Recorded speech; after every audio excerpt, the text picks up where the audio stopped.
It's episode 36, and this is a jam-packed pod from William Warren from Atlanta.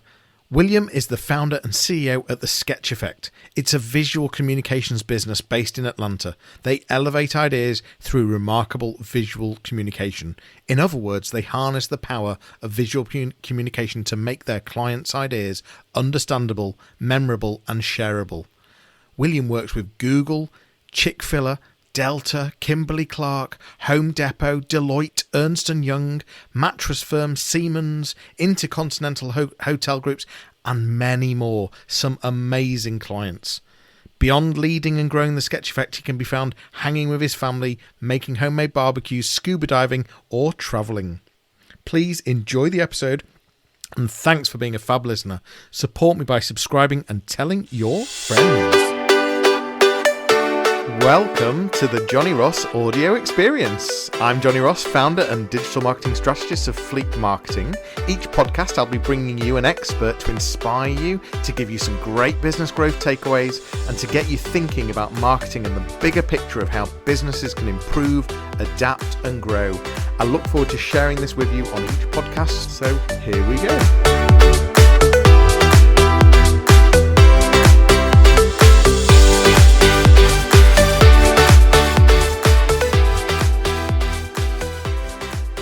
Hello and welcome. Thanks for joining us. Thanks for listening. Today I'm talking to William Warren. How are you, William? I'm doing great. How you doing? I'm good. You're joining us from Atlanta.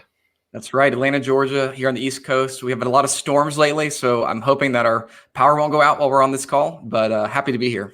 I'll have to ad-lib if you disappear. Yes, that's right. So you're founder and CEO at The Sketch Effect. That's right. I've got the best job in the world. I love what I do. We have an awesome team, an awesome brand, and looking forward to sharing a little bit more about it to your listeners. You've been going there for, 7 years? Is that right? Just over 7 years. Yeah. So officially 2013, the fall of 2013 was when I quit my job in corporate marketing and started this crazy sketch business from scratch. And we've grown every year ever since. With the minor exception of 2020, there's something that happened last year that you may have experienced also that had some disruptive effects on our business, but we have rebounded and are having a great year this year. And so, yeah, it's been a fun journey. I can't think of anything that may have happened in 2020. No, nothing comes to mind, right? No. So just to frame this for everyone, we're going to be talking about the making events more visual by making them more exciting, adding the wow factor. Very much it was face-to-face real life events, but now virtual and hybrid events, but how we can really bring that visual side to events. And then also, whilst we've got you, we might tap into some of the other subjects that you talk about, which is things like active listening, and also going from sort of a creative to setting up your own small business and the things to think about and how to get that revenue and how to get that growth. So those are just some of the things that we're going to be covering today. If you are listening and you'd like to ask any questions, please do use the chat. We're live on Facebook, we're live on LinkedIn, and we are live on YouTube. And of course, if you're listening to us on the podcast, that's fabulous for being here. Please do hit that subscribe button if you enjoy this content as well. So, William, how did you get in? Why did you create The Sketch Effect, and what's it all about? Great question. So I never set out to be an entrepreneur. I never set out to start a business or to run a company. So I kind of happened into this by accident, really. And so to back up a little bit, growing up, I was always obsessed with drawing and sketching and illustration. Always loved cartoons and comics. And for me, that was like my first love. I always just loved to draw, get the pen on the paper and sketch out ideas in the form of visual stories. And so that was always kind of my passion growing up, and did it a little bit on the side, kind of freelance throughout my younger years. And then throughout my early career, had a few twists and turns and ended up in a corporate marketing job at a large quick service fast food company here in the States. And it was a great role. Learned a ton about marketing, learned a ton about leadership and business. It was sort of my crash course in business. And so it was great. Learned a ton. However, the creative side of me was not being fully leveraged. The creative passion in my soul was kind of starting to shrivel up. And so in order to have a creative outlet in my job, I would just draw during meetings. Either I would draw in my own little sketchbook, my notebook, just to kind of doodle out the ideas that we were talking about. Or if I was leading a meeting, I would hop up on the whiteboard and kind of visually scribe out kind of what we were talking about. If I had a presentation to give, I would sketch out my concepts and scan them in and put them into my PowerPoint deck. Again, this was just for me to have a creative outlet, just to kind of get to draw at work in my role that didn't have a lot of drawing as part of the job description. But what I realized is that people found value in that form of communication. They found value in taking images and visual concepts and marrying it with communication. They found value in taking ideas and presenting them in a way that's visual.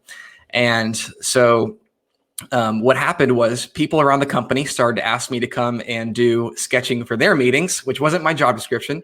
So I did a little bit, and then word spread, and then people outside of the company found out that there was this guy named William who has this weird skill of drawing out ideas. And so they offered me money to come do it for them. And so I took PTO, took some time off, and would fly to different cities around the US and sketch in people's meetings and conferences. And the more I learned about it, I realized this was really cool. There was this kind of growing industry called graphic recording or graphic facilitation that I was just learning about, sketchnoting, visual communicating. And I was really intrigued by it. And so based on that kind of demand, that momentum, and just personal passion I had in it, I decided to quit my job and start a business that was all about helping others communicate their ideas visually. And you've now got a team of, what is it, 17 of you? Correct. We've got about 10 full-time team members, and we have about eight or nine contractors.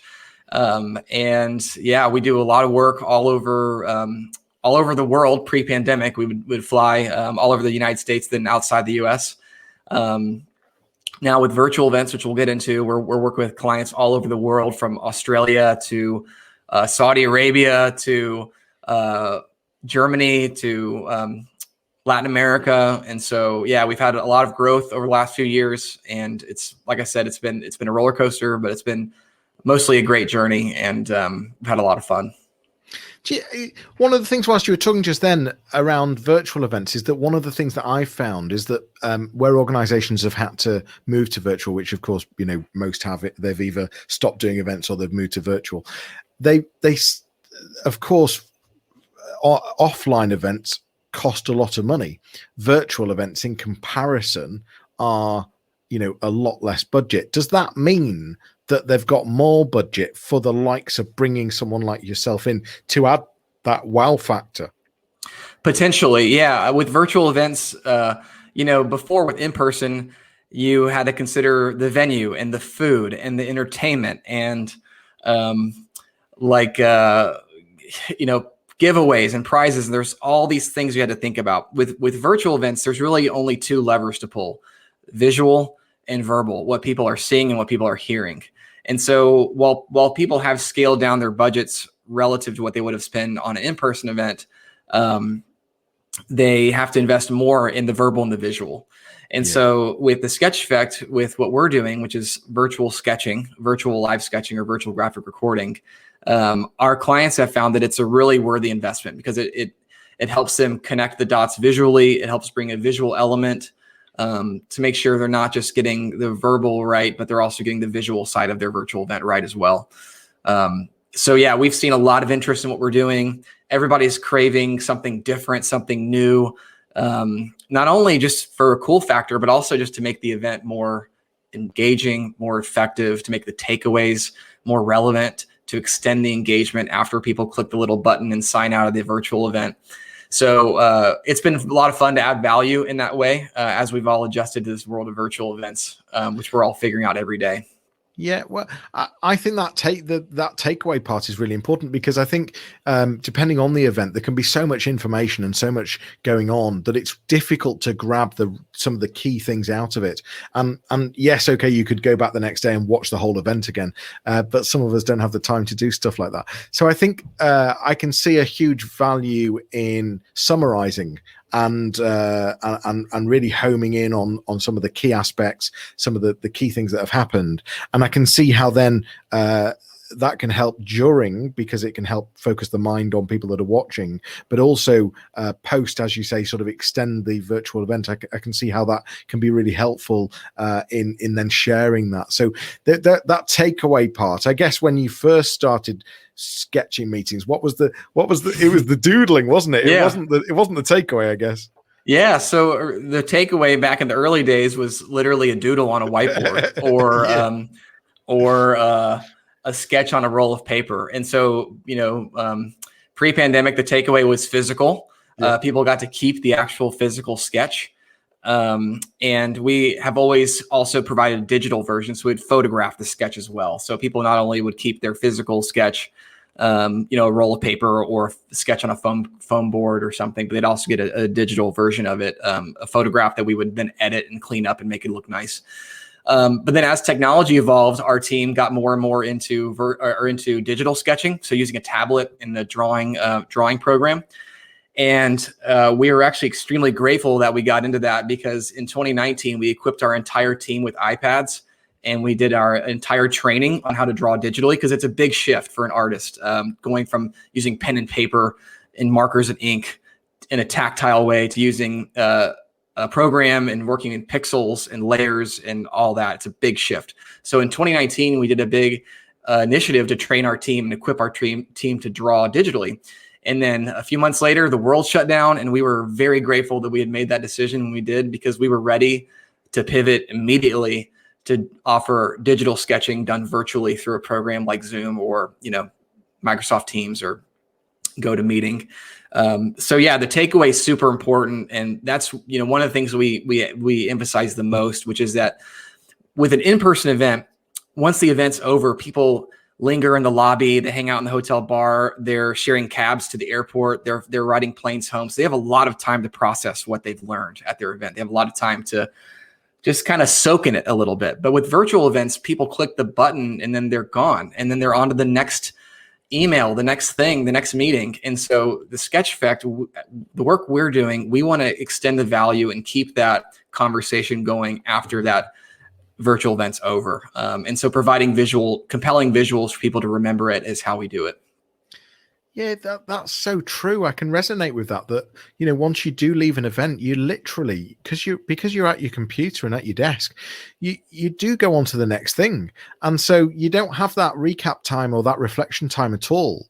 That's a really important point that, ironically, you're making me reflect on. But it's so true, isn't it? Yeah, and I can see how there'll be many things, including the Sketch Effect, how you could really help with that situation. So exactly, yeah, exactly. And at the end of the day, we just want to add value to these events. I mean, it's not ideal to live in a pandemic, and we're making the most of it. And so our mindset is, if we can make a virtual event a little better and make people understand what they're learning and then take action, like that's a win for us. So what are the type of events that work really well for what you offer? I know you work very closely with corporate event planners, whether that's in-house or whether it be consultants. But what type of events are the ones that really match and work and where you can add the most value? That's a great question. And the answer is almost all the above. We've done everything from corporate summits with keynote speakers, CEO presentation. We've done student kind of roundtables where we're talking to universities and they're doing breakout sessions and working through topics. We've done virtual trade shows where we're in a virtual booth and kind of sketching for people to see like a product. Webinars is an obvious one. With a webinar, we help, capture all the ideas visually, which then provides extra value to all the attendees. And then also helps sell the next webinar, because webinar organizers can send out the sketch to people and say, this is what you missed. You signed up. So don't miss the next one, because this content's great. You're going to love it. Just tomorrow, or in 2 days, we're doing a closed door 5-person strategic planning session with a large corporation here in the States with their leadership team. So we'll do like these tiny, intimate little design thinking sessions all the way up to these big kind of ticketed webinars with thousands and thousands of attendees. So it's all over the map. And in terms of in-person stroke virtual, so hybrid, where I assume that's only going to play to your skills, and you know what's well. Let's just ask a bigger question, because you know you obviously work a lot in the event industry. What are your thoughts in terms of the future of events? It's a great question. That's one that we get asked a lot. I do think that I think we will end up in a place where we're doing both in-person events and virtual events with excellence. And I think what we're learning is that some events cater better to virtual. You can get people on quicker. It's better people's calendars. And then other events obviously cater better to in-person, ones that are more about culture and relationships and experiences. And so I think we're going to end up in a place where we're doing both a lot of in-person events, and they're going to be awesome. And we're going to be doing a lot of virtual events, and they're going to be awesome. And then I do think that we will see this sort of hybrid expectation form where event organizers will be expected to have both an in-person option for people that want to do that, and then a virtual version of it that folks can opt into as well.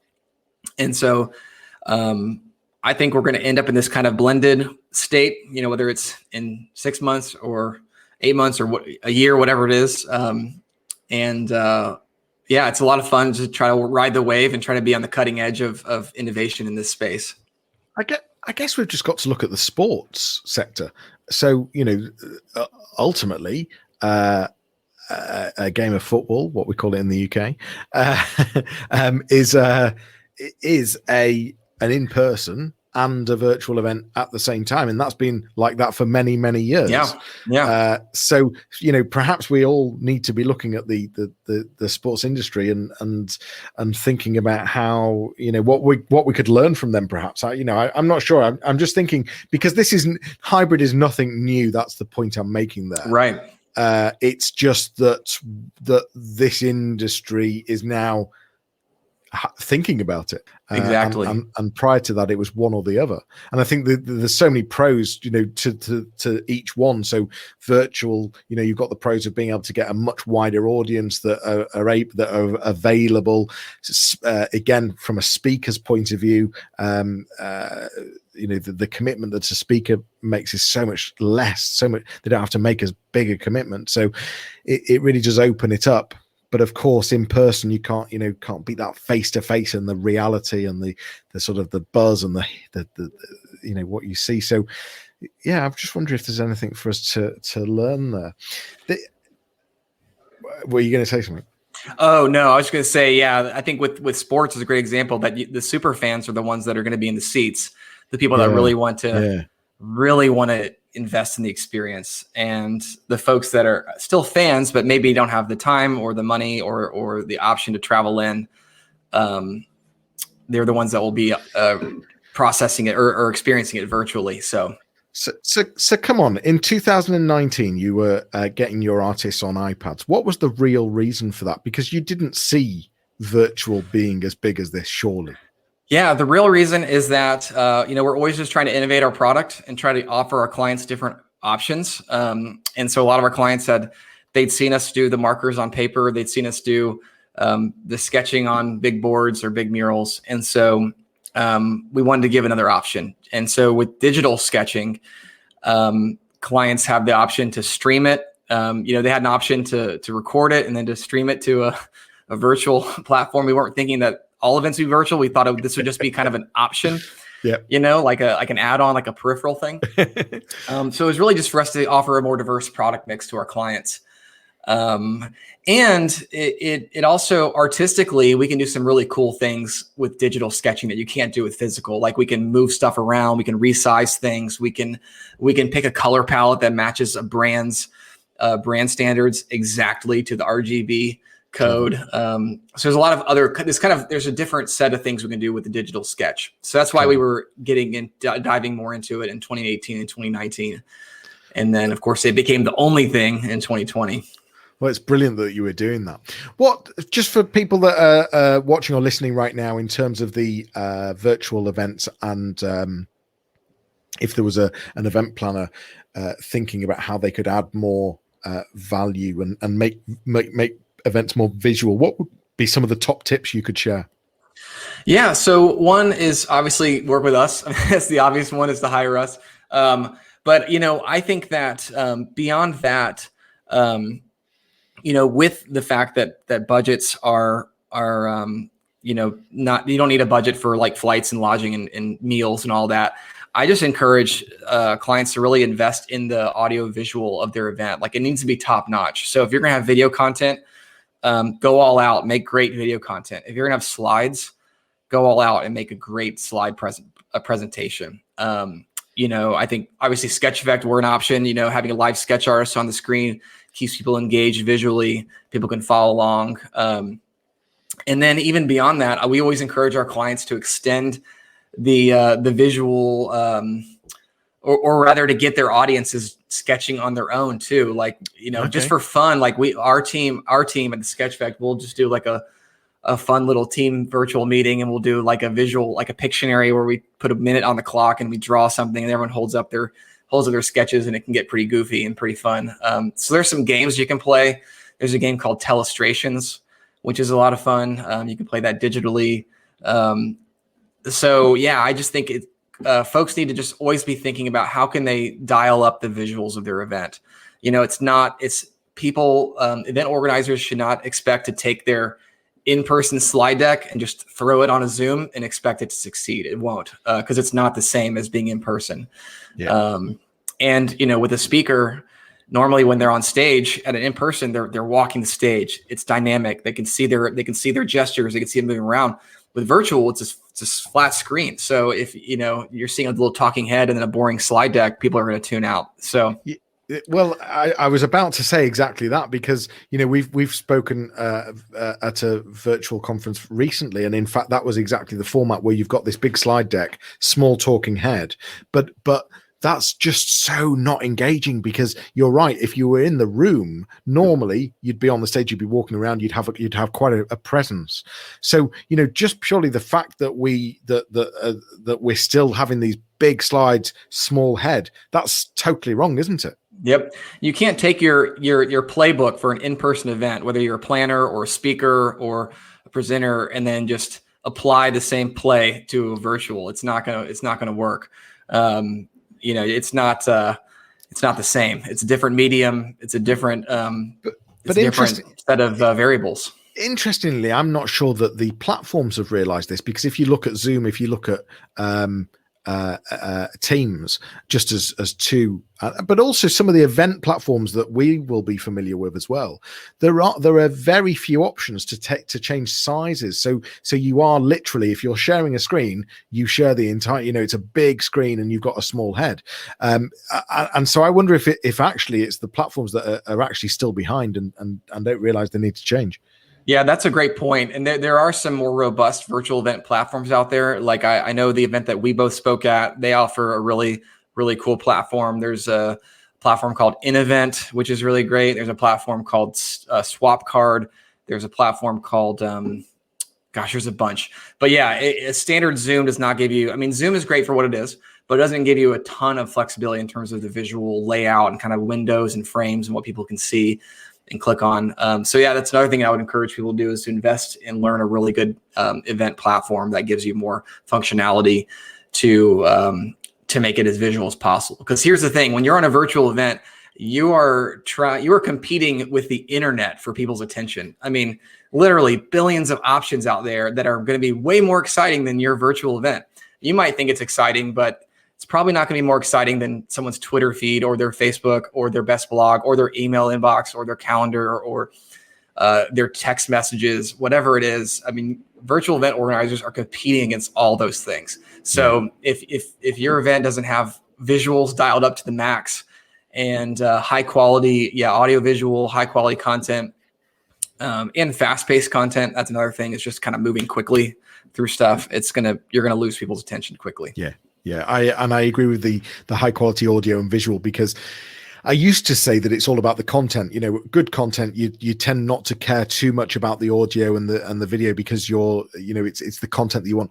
But actually, the level of content that's out there now, it's got to be good content, but it's also got to be something that's easy on the eye, nice to listen to, because otherwise, people just switch off. And especially if they've got, a really decent laptop or screen and you're just giving them this sort of crap visual, it's not great, is it? Exactly. So you obviously went from you're still in the creative industry, but of course you went from being a creative to owning your own business. That's one of the other things that you talk about. So where do creatives get it wrong, and where are the how do you become going from creative to sort of generating your own revenue and growing a small business? Sure. I think where creatives get it wrong is that they think, and understandably so, because school trains them to think this way, that if they have the best product or they're best at their craft, then they will be successful in business, because they're used to being in school. They're used to be working on a project and they do a great job and they get an A, they get 100, whatever, they get a great grade, and they're being graded only on the quality of their product. But I think where creatives get it wrong is that when you are in the marketplace and when you're in business, it's not just having the best product. You also have to have great systems. You also have to be great at communication. You have to be great at marketing and branding. And, just like we were talking about earlier, stuff like SEO, like things that I didn't even never know about that matters. So I think that creatives like myself, we focus so much on just being the best at what we do, whether it's graphic design or animation or illustration. But we also, at the same time, need to be learning what a P&L is, how to read a P&L, understanding the basics of cash flow, understanding the fundamentals of sales, understanding how to draft a contract, how to write a proposal, understanding how to organize your business. Like, these are some things that are not often taught in art schools, or they're shortchanged or not given enough time. And so, yeah, that's something that I've learned, is just that there's a lot that goes into being a great creative professional beyond just having a great craft. Yeah.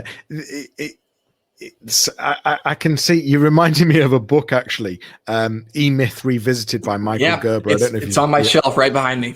Yeah, and so I think the first story he starts telling is about a baker, and she's amazing at baking breads and cakes and all sorts of different things.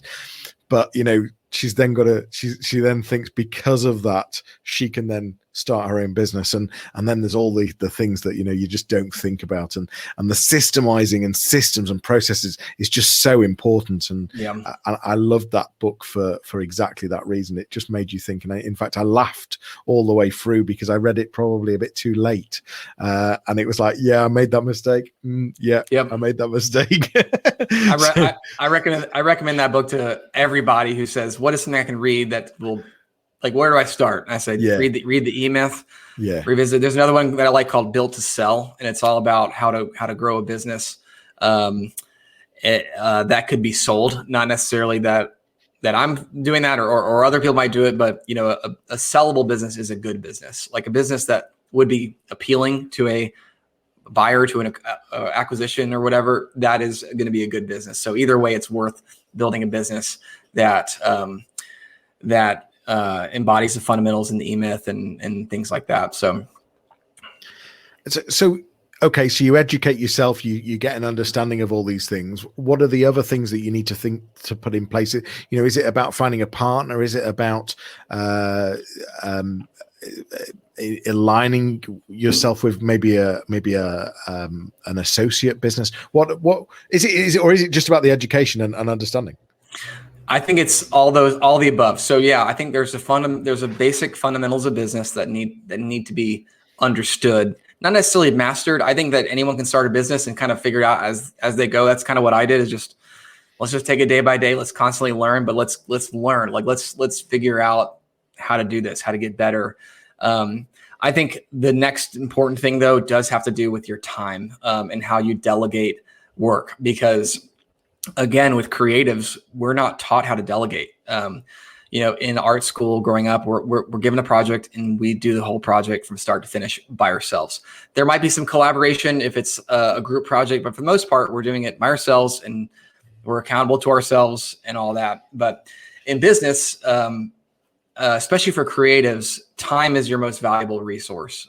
More than anything else, my time, how I spend my time will have the best impact, either for better or for worse, on my business. So creatives need to be thinking very quickly, what are the things they can delegate to someone else, whether it's an assistant or a part-time employee or a contractor or even a full-time employee, if that's the direction people are going in, because your time needs to be allocated to the things that will create the most impact. And so for me, like, it's not worth my time to sit and type up all of our invoices and to calculate what I need to pay my team and to calculate what bills we need to pay.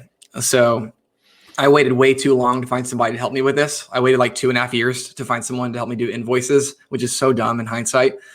But the second I did it, I realized, oh, this is great. Now I've got 4 or 5 extra hours in my week to spend on growing the business or investing in new strategies or new products. And so I think delegation is a huge one that creatives need to think about. And then yeah, we'll stop there. I think that's a big enough one. Yeah, well, I sort of say the same thing because I used to put off paying for apps or software, and it was only that once I did it, it was like, oh my God, I wish I'd have done that sooner.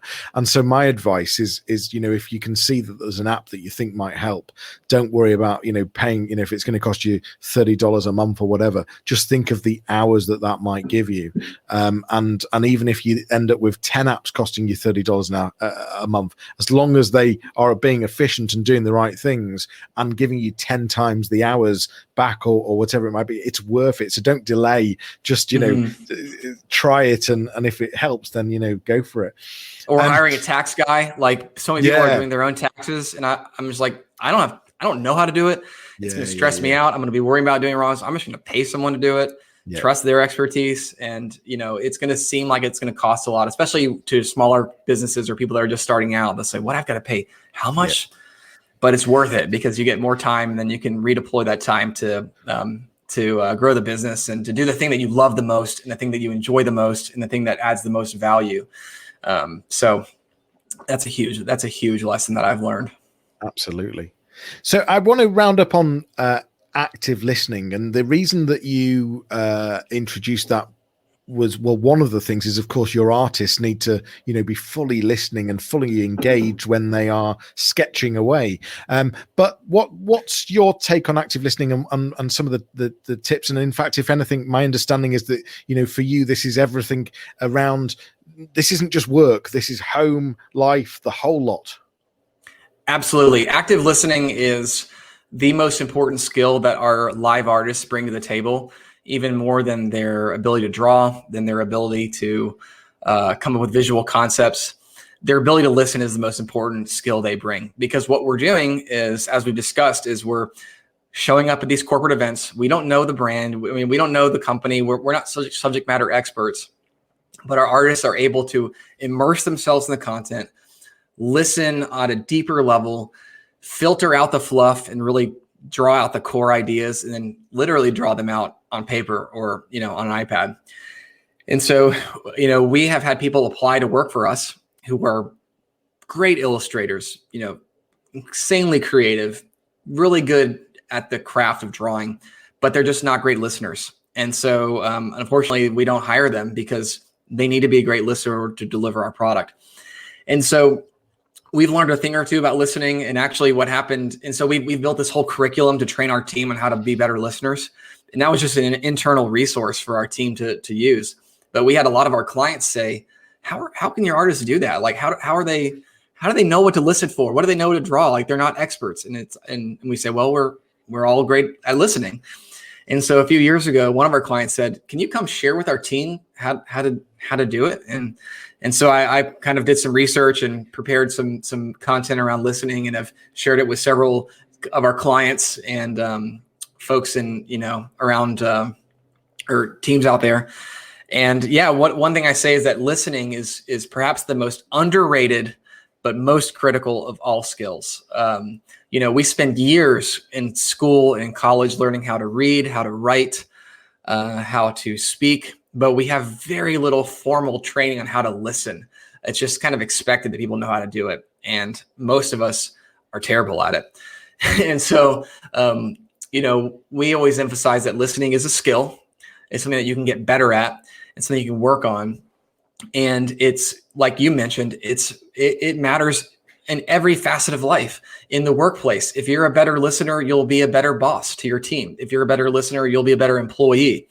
If you are in sales, or you're trying to win clients and keep clients happy, your ability to listen will help you be better at selling.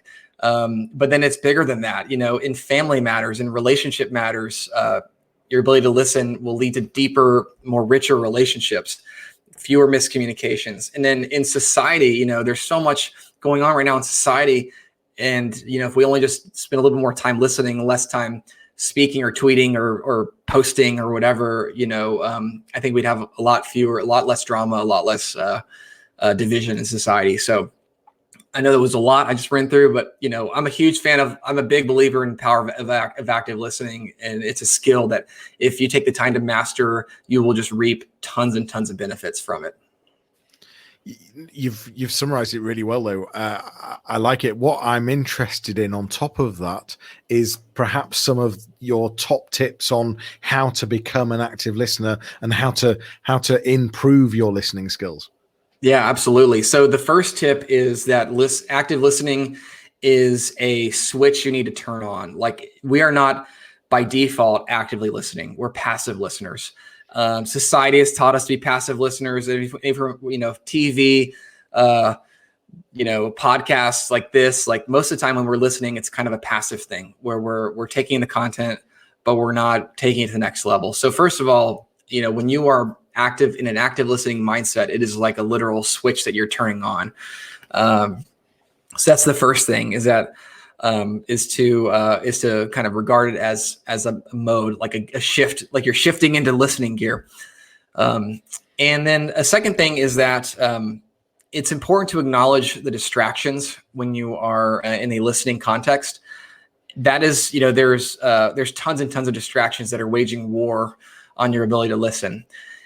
And there's both internal distractions and external distractions. So internal distractions are things like, I didn't get much sleep last night. I'm a little bit hungry. It's cold in this room. I'm daydreaming about my trip coming up. I'm thinking about that argument I got into with my friend last week, whatever. These are all internal distractions. And the thing about internal distractions is that they are not going to go away. So you have to choose to compartmentalize them and say, I'm going to deal with this later. I'm going to, this distraction, I'm just going to, I know I'm hungry, but I'm just going to put it in a box and save it for later because I'm listening right now. Then there's also external distractions. So these are things that are in your environment, like a noisy air conditioning unit, or you're sitting next to a window and there's a beautiful view out the window and you're trying to pay attention to the meeting you're in, but you're also looking out the window at the skyline or whatever. Or you're in an event and the speaker has a weird shirt on. You're wondering, why did they choose that color? Why did they wear that awful salmon colored shirt? These are all external distractions. And with external distractions, you need to just choose to ignore them. Just choose to ignore them. This is a big one for our artists, especially, pre-pandemic at live events, because we'd be working in ballrooms or in conference centers or at, arenas. And, maybe people would be having a meal and be clinking their forks and, drinking, having their drinks and clinking their silverware. And it can be really distracting. Or maybe there will be an echo in the room or a reverb. Those are all distractions. So we just have to choose to kind of rise above that. So those are two big ones. And then the third one I'll leave you with is that that you can listen for cues. People will give out cues as they're talking, kind of signals about how to listen to them. With more professional presenters, these cues will be very deliberate. Like they will say, I'm going to give you 3 things, or I'm going to tell you about the ABCs of whatever. And then they'll be like ABC, it'll be an acronym. Or the cues will be more subtle. Like they'll say, if you only remember one thing from my talk, it's this. Or they'll indicate that they're shifting direction, say, okay, now let's move on to whatever. And so these are all verbal cues. But there's also nonverbal cues where if somebody is changing their pitch or their cadence or their tone, or they're getting really, really like quiet, really soft, or they're getting really loud. Like these are all indicators. They're clues for the listener how to follow along.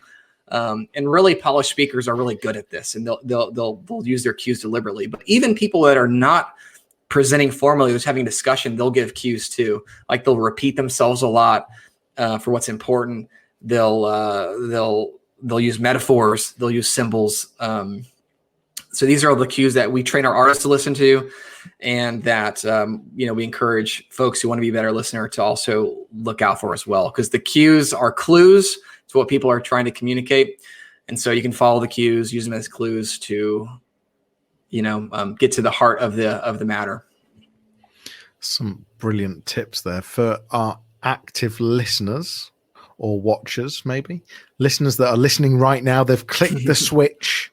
Yep. And and maybe they are an event planner, a corporate event planner, looking to increase the visual appearance of their virtual events. What would be the best way to find you, William? So they can find us at thesketcheffect.com. That's the THE, then sketch, SKETCH, and then effect with an E, thesketcheffect.com.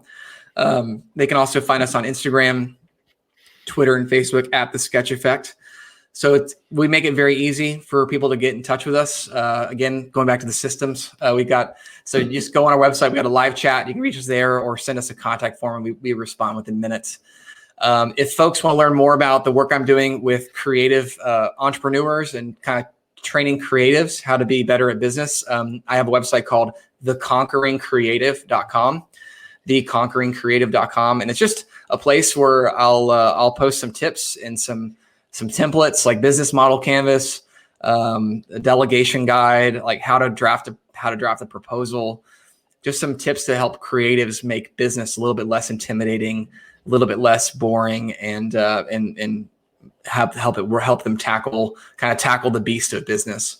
So that's theconqueringcreative.com. Also on Instagram at theconqueringcreative for those who want to see content there. But yeah, if any of your listeners want to reach out and learn more, we're happy to talk to anybody who wants to learn more about this wild world of sketching and how it can make virtual events even better. This has been a jam-packed pod. It's been brilliant. Thank you so much for giving your time up. And we've covered some all sorts of different subjects. And I love the improving your listening by being an active listener. I think that's really important for all of us. And as you said, in all walks of life, so not just at work, we can be better leaders, but also better husbands, better wives, better partners, and better parents even. So, oh yeah, we didn't even talk about parenting. We didn't even talk about parenting. That's a big one. That's the next pod. Yeah, we'll see that later. Thank you so much for taking part. It's been brilliant. I can't wait to see the Sketch Effect at a future event, and look forward to probably speaking to you again at some point online. But for now, thank you. Thanks for listening. Thanks for watching. Please do hit the subscribe button, and please tell your friends. That would be great. But for now, that's a goodbye from me and goodbye from William. Thanks so much. I appreciate the opportunity to share. You've been listening to the Johnny Ross audio experience. Thanks so much for joining me. If you want to continue the conversation, head over to my website, fleek.marketing, or find me on LinkedIn. That's all for today. Please subscribe wherever you listen to podcasts, tag me in your social media posts, and please leave me a review on iTunes. It will make a huge difference for me. I will see you soon.